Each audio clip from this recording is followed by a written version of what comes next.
Covaxin की आपात सूची पर विचार करने के लिए WHO समूह 26 अक्टूबर को बैठक करेगा। वैश्विक स्वास्थ्य एजेंसी के मुख्य वैज्ञानिक ने कहा है कि विश्व स्वास्थ्य संगठन या तकनीकी सलाहकार समूह 26 अक्टूबर को कोवैक्सीन के आपातकालीन उपयोग सूची पर विचार करेगा, जो कि हैदराबाद स्थित भारत बायोटेक द्वारा विकसित एक वैक्सीन है जो कोविड-19 से हमें बचाता है।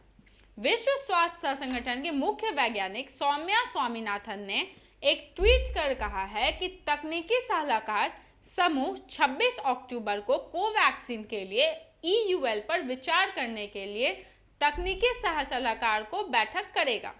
WHO डोजियर को पूरा करने के लिए भारत बायोटेक के साथ मिलकर काम कर रहा है।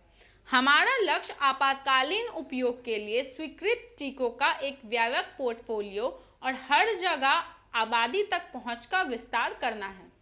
इस महीने की शुरुआत में WHO ने कहा था कि भारत बायोटेक लगातार आधार पर WHO को डेटा जमा कर रहा है और 27 सितंबर को WHO के अनुरोध पर अतिरिक्त जानकारी प्रस्तुत की है।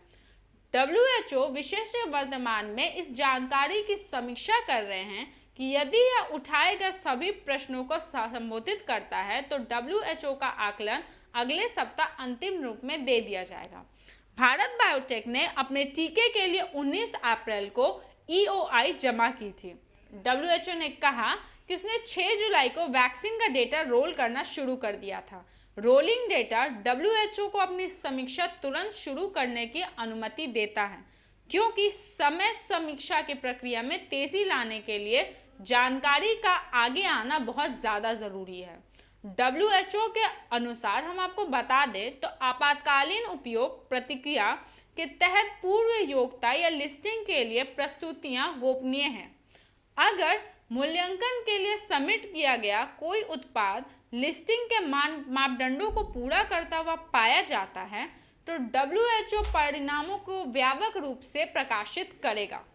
बता दें तो एजेंसीज के अनुसार ऐसा कहा गया है कि आपातकालीन उपयोग सूची प्रक्रिया की अवधि वैक्सीन निर्माता द्वारा प्रस्तुत डेटा की गुणवत्ता और WHO के मानदंडों को पूरा करने वाले डेटा पर निर्भर करती है।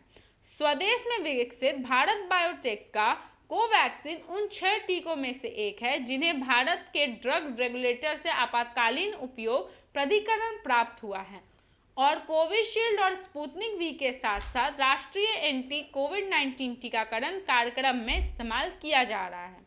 भारत बायोटेक ने हाल ही में कहा है कि उसने EUL के लिए कोवैक्सीन से संबंधित सभी डेटा WHO को सौंप दिया है और वैश्विक स्वास्थ्य संगठन निगरानी संस्था से प्रतिक्रिया की प्रतीक्षा कर रहा है। कोवैक्सीन नैदानिक परीक्षण डेटा पूरी तरीके से संकलित किया गया था और जून 2021 में उपलब्ध था।